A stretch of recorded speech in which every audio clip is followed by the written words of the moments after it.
Kita sudah tadi memberikan pengantar dalam diskusi kita atau ngaji kita pada sore hari ini. Ini pertemuan ketiga, Ustaz Zulkhairi. Ya. Tafadhal dilanjutkan diskusi kita. Jadi sekarang kita lanjutkan ilmu yang fardu kifayah dan ilmu yang haram dipelajari. Nah, dalam kitab Ta'lim ini karangan Syekh Az-Zarnuji dibahas pembagian ilmu, ada ilmu yang dia fardu kifayah dan juga ilmu yang haram dipelajari. Ada ilmu yang statusnya fardu kifayah dan juga ilmu yang haram dipelajari. Ilmu yang manakah itu? Mari kita lihat.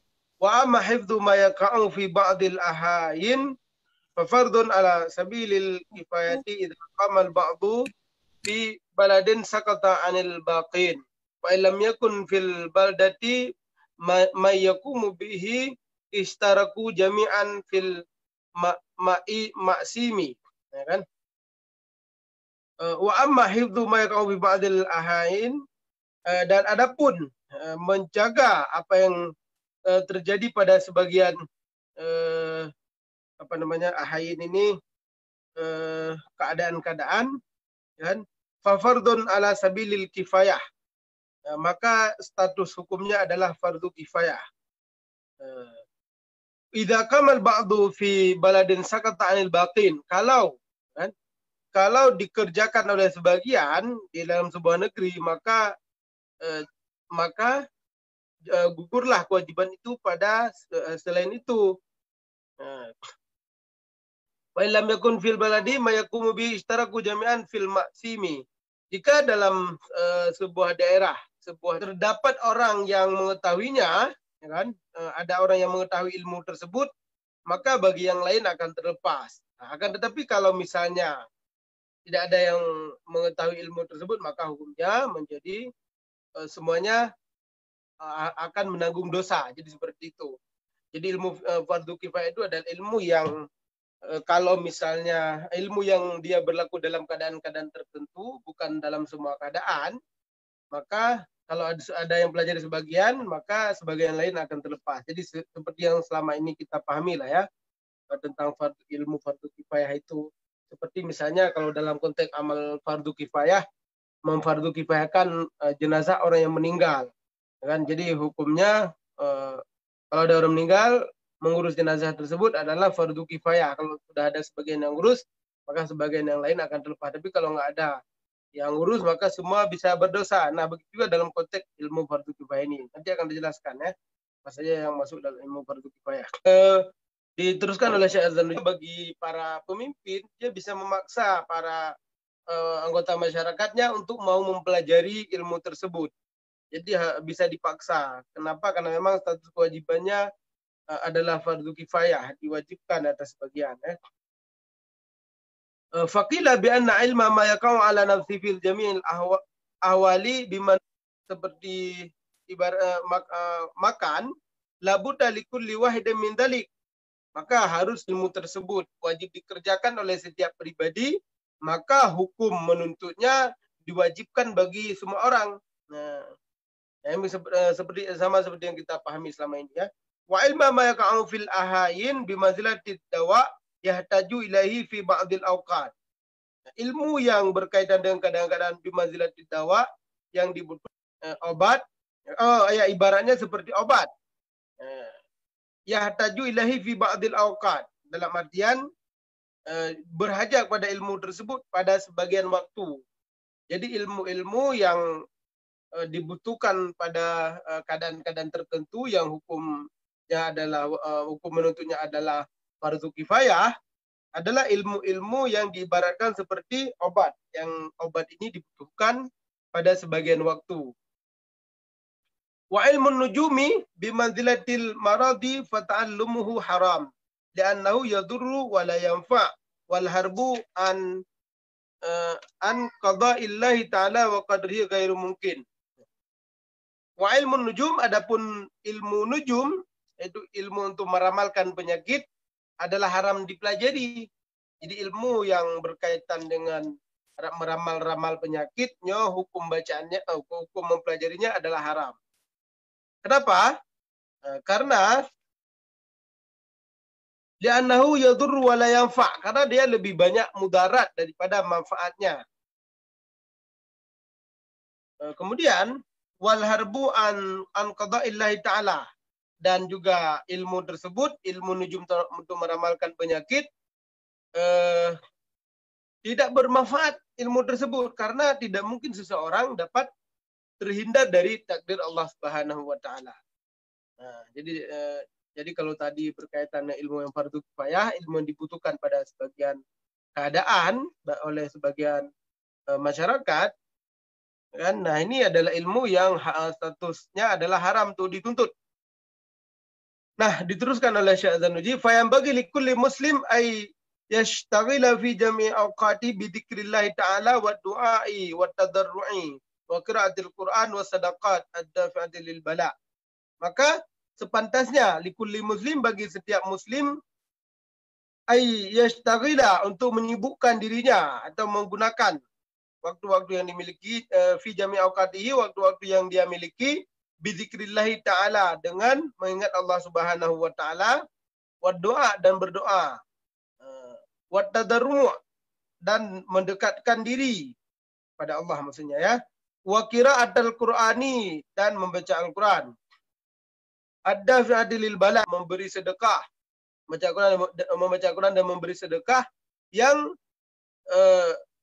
kegiatan amal-amal tersebut bisa menjadi perisai dari mara bahaya, bisa menjadi alat untuk penolak bala. Jadi maksudnya, kalau tadi dikatakan bahwa ilmu nujum untuk meramalkan penyakit, hukum menuntutnya adalah haram.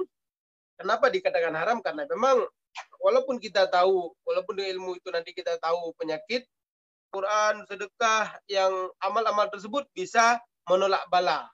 Ya, bisa insya Allah dengan yuhramil ijabah, maka tidak akan ditolak meramalkan penyakit. Misalnya ilmu nujum itu apa? Nanti dia akan sakit begini, dia akan sakit begini, ya kan? Ya ilmu-ilmu kayak dukun-dukun gitulah. Nah, jadi sebaiknya ketimbang meramalkan penyakit seperti itu, lebih bagus melakukan amal-amal yang bisa membuat tertolaknya sebuah bala.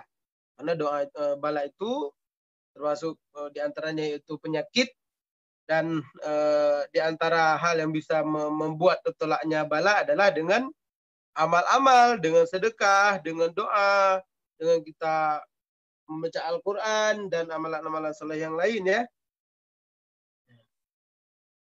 Fa in kana al-bala'u muqaddaran yusibuhu la mahalah.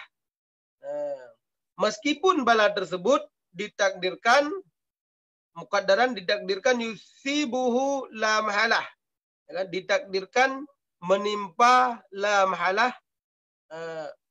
la mahalah, ditakdirkan menimpa menimpa seseorang, ya kan? Walakin, akan tetapi, yuyassirullahu alaihi wa yarzuquhu sabra bi barakati du'a. Tetapi Allah akan memudahkan orang yang tertimpa penyakit tersebut, bala atau penyakit, dengan saya ulangi, tetapi berkat doa tersebut yang dipanjatkan kepada Allah Subhanahu wa taala, yuyassirullahu alaihi, maka Allah akan memberikan kemudahan atas bala yang menimpa atau penyakit yang diderita. Wa yarzuqus sabar bi barakati doa, dan juga dianugerahkan kesabaran berkat doa. Nah, jadi itu yang diberikan tekanan-tekanan kepada kita sebagai seorang muslim. Ketika kita berdoa kepada Allah, ketika kita mendekatkan diri kepada Allah, maka kita akan dianugerahkan kesabaran dengan berkat doa. Jadi kesabaran dalam menghadapi bala, menghadapi sebuah musibah, ini adalah sebuah keberkahan dari Allah Subhanahu wa taala. Nah, jadi bukan berarti nanti ketika dikatakan sedekah dapat menolak bala, lalu kemudian sebuah penyakit lalu akan hilang sama sekali. Tetapi yang dimaksudkan juga yaitu diberikannya kesabaran kepada kita dalam menghadapi bala tersebut. Allahumma illa idza ta'allama minan nujumi qadra ma ya'rifu bihil qiblata wa awqati salah fayajuzu dzalik. Idza ta'allama minan nujumi, kalau mempelajari ilmu nujum, qadra akan kadar ma ya'rifu bil qiblata, sebatas untuk mengetahui arah kiblat ya. Wa awqati salah, dan waktu-waktu salat, fayajuzu dzalik, maka dibolehkan. Jadi ilmu-ilmu nujum untuk mengetahui waktu salat, arah kiblat, dan tentang perbintangan, maka ilmu tersebut dibolehkan. Yang tidak dibolehkan adalah ilmu nujum untuk mengetahui atau meramalkan penyakit. Karena zaman dulu ada orang-orang yang dia meramalkan penyakit. Seperti orang-orang yang meramalkan bintang ya. Jadi cuma ini meramalkan penyakit, kalau dulu tidak ada. Kalau sekarang mungkin sudah, alhamdulillah sudah kurang ya, banyak ilmu-ilmu seperti itu. Nah, jadi itu adalah termasuk ilmu yang diharamkan. Wa amma ta'alluma ilmu tibbi fayajuzu. Menuntut ilmu kedokteran itu dibolehkan. Nah, jadi beda ya. Kalau tadi ilmu nujum untuk meramalkan penyakit yang diharamkan, nah sementara kalau menuntut ilmu kedokteran ya dibolehkan. Li'annahu sababun minal asbab. Apa dibolehkan? Karena merupakan salah satu ilmu tentang kedokteran ini, ilmu tentang ketabiban, penyembuhan, merupakan wasilah untuk mengetahui sebab-sebab dari penyakit. Maka dibolehkan. Jadi berbeda antara ilmu nujum untuk meramalkan penyakit dengan ilmu tabib yang atau ilmu tentang kedokteran, yang ilmu tentang kedokteran ini digunakan untuk mendeteksi penyakit, sebab-sebab penyakit. Fajuzu ta'lamuhu kasairil asbab, maka ilmu tersebut dibolehkan untuk dituntut sebagaimana penyebab-penyebab yang lain. Waqad tadawan Nabi sallallahu alaihi wasallam, bahkan Nabi sallallahu alaihi wasallam sendiri pernah berobat ya. Beliau ketika sakit, Nabi Muhammad pernah berobat.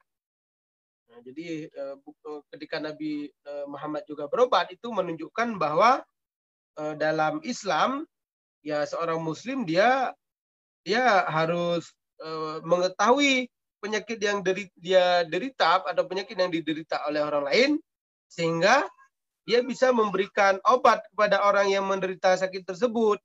Nah, kalau dia tidak bisa mendeteksi sakit apa, maka nggak bisa dikasih obat. Nah, agar dia bisa mendeteksi penyakitnya, maka dia harus mempelajari ilmu tentang ketabiban, tentang kedokteran kalau dalam konteks sekarang. Waqad huqiya 'an Syafi'i rahimatullahi alaihi annahu qala. Dan diriwayatkan, dihikayatkan dari Imam Syafi'i bahwa beliau berkata, al-ilmu ilmani, ilmu itu ada dua macam. Ilmu fikhi lil adyan, ilmu fikih untuk mengetahui agama-agama. Wa ilmu tibbi lil abdan, dan ilmu kedokteran bagi badan. Wa ma wara dzalika bulghatu majlis,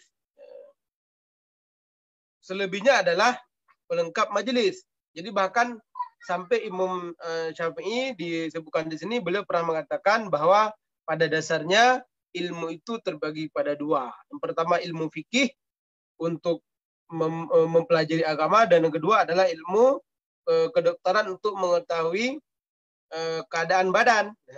Jadi ada dua kalau menurut Imam Syafi'i. Jadi para pendengar sekalian, yang dimasukkan tadi ilmu untuk meramalkan penyakit beda dengan ilmu kedokteran. Ilmu meramalkan penyakit dia dilakukan seperti orang-orang yang melakukan peramalan bintang. Jadi kalau sekarang sekali lagi ilmu itu sudah jarang dipakai kecuali di sebagian tempat ya.